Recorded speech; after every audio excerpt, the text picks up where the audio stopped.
For most of my life, I have wanted to become extraordinary. But if you looked at how I spent my time, there was nothing extraordinary about it. I had all of the ambition and desire that I could ever need, and yet at the end of each year, I found myself standing in the exact same place.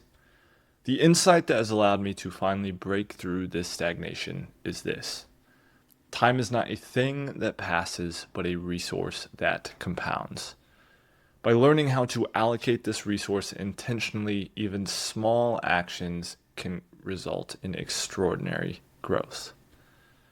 Welcome to Progress Theory. My name is Garrett Stevenson, and today we're going to be talking about how developing the skill of deliberate time allocation can make massive growth both easy to create and practically inevitable. Everybody has goals. Most people fail to reach their goals.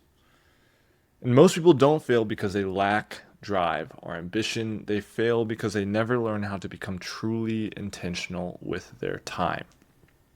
If you or I want to ensure that we don't become like most people and we actually hit our goals, we must seek to identify what separates the average person from the person who consistently reaches every goal they set.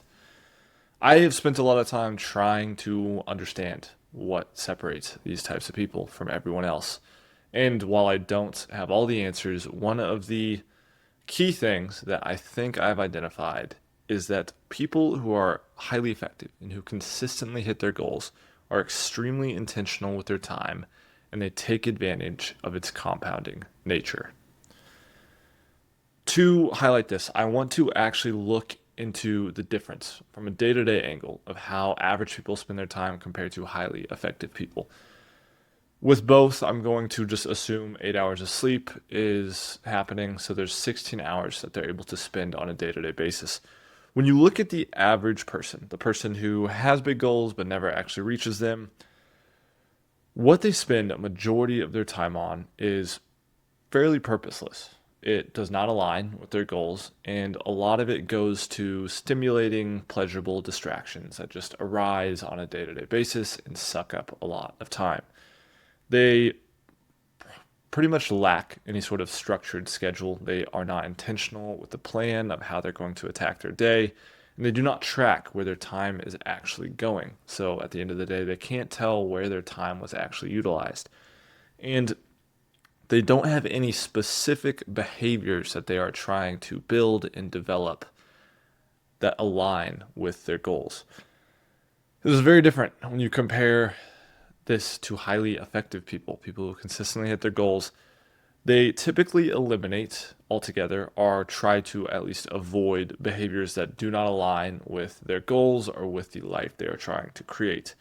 They are very intentional with their schedule. They create a structured plan for how they're going to spend their time, and they track that time input. They track the plan to see how well they're actually accomplishing it.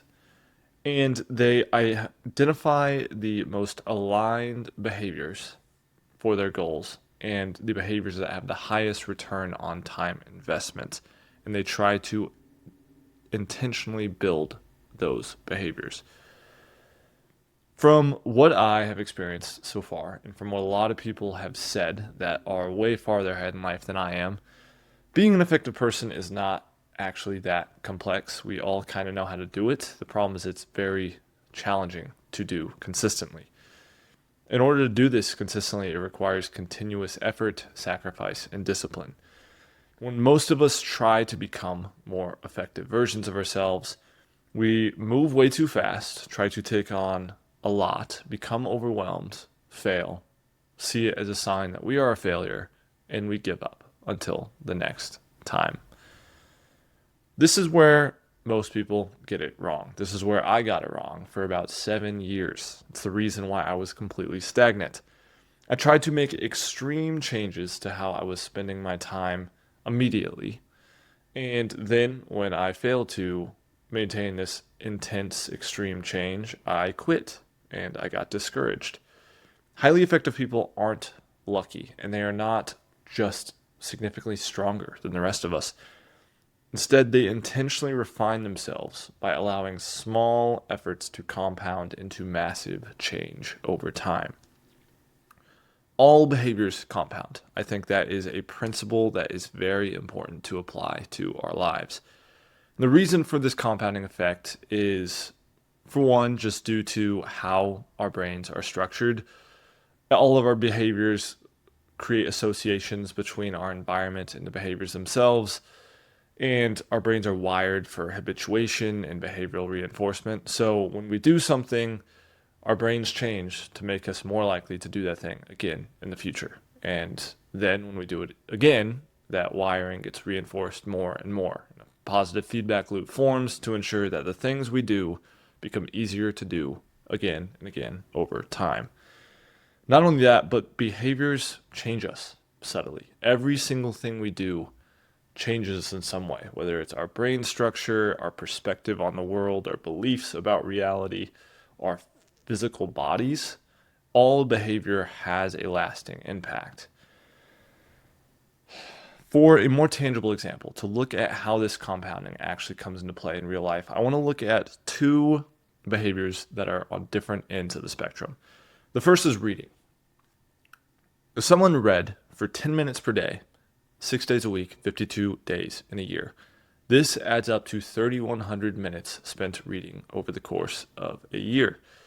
The daily intake of that reading is pretty minimal. The results of it don't seem that substantial. If you read for 10 minutes, you're probably not going to get any profound, life-changing insights, and you probably aren't going to feel like it really affected you that much.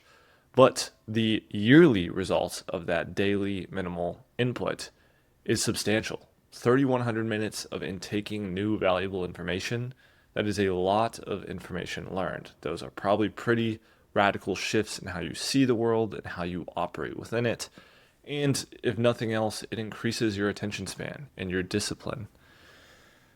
A different behavior that a lot of us engage in is just mindlessly consuming shorts content on TikTok, Instagram, YouTube, any sort of platform. So looking at that same example, 10 minutes per day, 6 days a week, 52 weeks in a year, that's 3,100 minutes spent consuming entertaining short content. It's very easy to excuse this. 10 minutes a day does not seem that bad. It's not that big of an issue. It's not really hurting me that much. But when you look at the yearly result of this 10 minutes a day, the damage is a lot more concerning. That 10 minutes a day substantially reduces your attention span, your ability to focus on important tasks. It damages your dopaminergic system and our motivation system so that we are less driven people as a whole. Not to mention the content that we're actually consuming might be shaping the way we believe, shaping the beliefs we have about the world or ourselves in negative ways. We live in the present moment. And because of this, because our perspective is always trapped in the present moment, and because of the recency bias this creates, it's very easy to lose sight of the compounding that is occurring in our lives. But even though the future feels very far off, it's not. Whether it is a month, a year, or a decade, the time will pass in what feels like a blink of an eye, and all we're actually going to have is the compounding effects of how we spent our time. I think this creates a very clear path forward. Every activity we do has a compounding effect that fundamentally changes who we are. So, if we have a specific desire for who we want to become, we need to allocate our time towards the specific behaviors that have the most aligned compounding effects. This is easy to say, this is a good idea, but it needs to have actual practical steps. So I've tried to break this down into 3 actionable steps that can be taken. The first is to clarify the intention. Do this by asking yourself questions such as, who do I want to become? What are the actual goals I have for my life? What are my goals for this year? What is the life that I really, truly want to create that will bring me the most joy and satisfaction and fulfillment? And use these types of questions in order to create a detailed vision for who you're trying to be, the life you're trying to create, and a set of goals for how you're actually going to get there. Once you have done this, once you have a vision for who you want to be and you have a set of goals and a plan for actually actualizing that vision, then you identify the aligned behaviors. Think through all the different behaviors that you could spend your time engaging in. Think through the compounding effects of those behaviors over time. Ask yourself, if I did this every day for a year, how would it change me? What is the result of that continued input over time?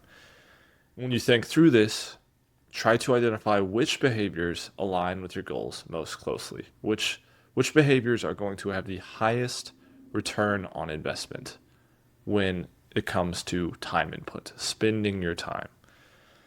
Once you've identified this and you have an idea of, okay, these 1, 2 to 3 behaviors are the most important. If I just did these things and I built this habit, these would create the most growth towards the goals I actually have. You select the behavior and you implement progressive overload. I think this is the most important part of this process. Strength training is a very useful metaphor for understanding growth as a whole.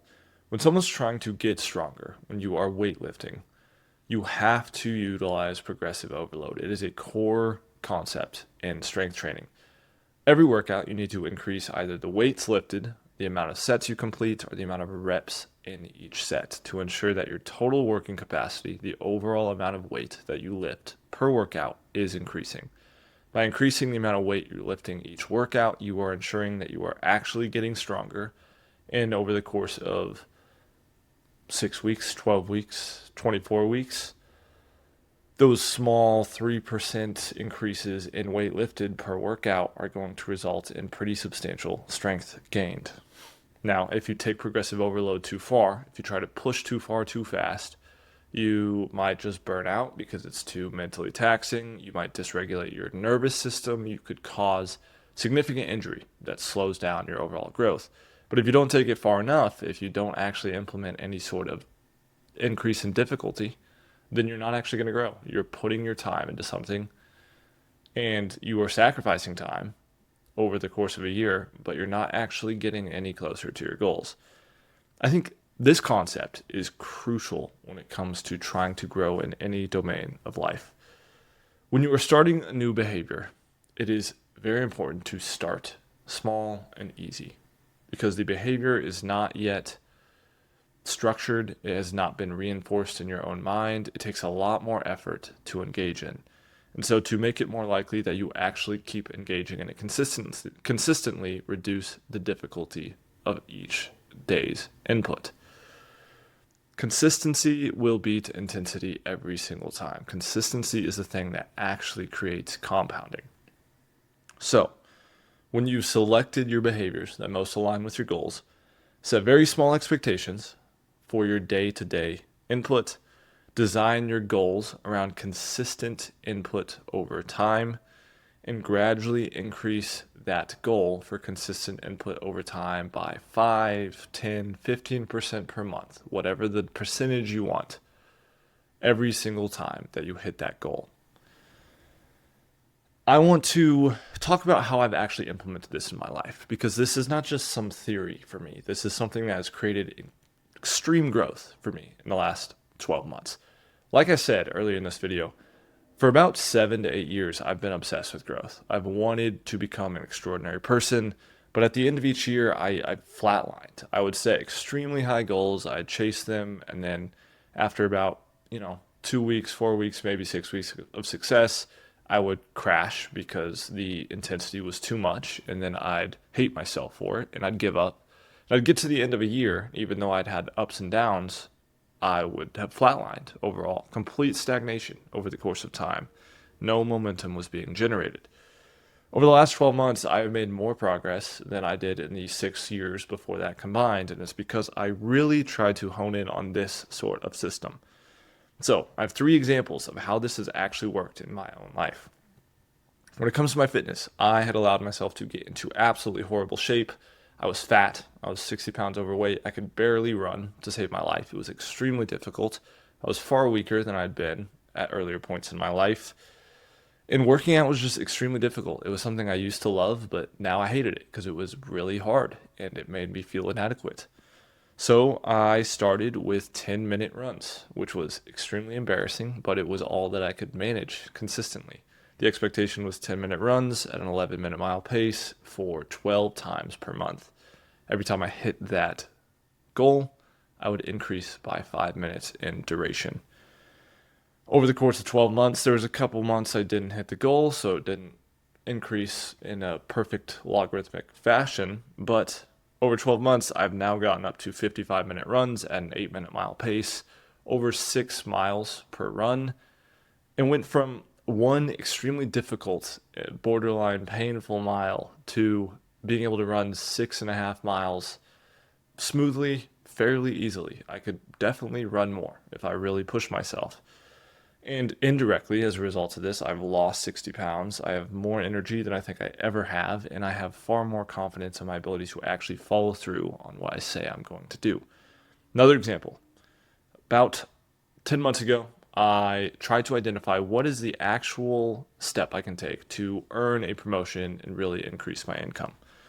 I identified that thing, what specific training I could undergo, and then I started with 10 minutes a day of training, 6 days a week, with a goal of 24 days per month. Every time I hit that goal, I increased it by 5 minutes per day. And over the course of about 8 months, I accumulated 120 hours of training undergone. I earned the promotion I was looking for, and over the course of 8 months, I was able to increase my income by 75%. Final example with business development, with my work on progress theory. I really, really struggle to develop any sort of consistency with working on it because it requires pure self discipline. There's no sort of external accountability, there's no external structure. It's entirely up to me to create that. And I struggled. I was not working consistently on this at all. And I wanted to maximize my consistency. So I started with 1 hour a day, 6 days a week, 24 days a month. Every time I hit that goal, I increased by 10%. I've only been doing this for 3 months, but as a result of just that 3 months, I have gone from about 75 hours worked on progress theory in the last quarter to this quarter, I'm going to end around 160 to 170. Over a 100% increase from a quarter to quarter basis because of this process. My point in sharing this is not to celebrate my own success. My point is to highlight the principles behind the success and how easy they've made this actual process. By deliberately choosing the behaviors we allocate our time to and creating systems to build up these behaviors gradually, we're able to completely harness time's compounding nature to our advantage. The day-to-day action and the week-to-week change feels easy, maintainable, and manageable. It's really not that hard, but it leads to massive, life-changing results as time inevitably moves forward. Thank you for listening. This has been episode 8 of Progress Theory. If you enjoyed this episode of the podcast, if you found it valuable in any sort of way, subscribe or follow in order to be notified about future episodes. They will keep coming. If you're interested in learning about how I can personally help you create massive, sustainable growth over time in your own life, head over to progresstheory.com. The link will be in the description. And as always, I wish you all the growth and progress you are looking for in your life, and I will see you next time.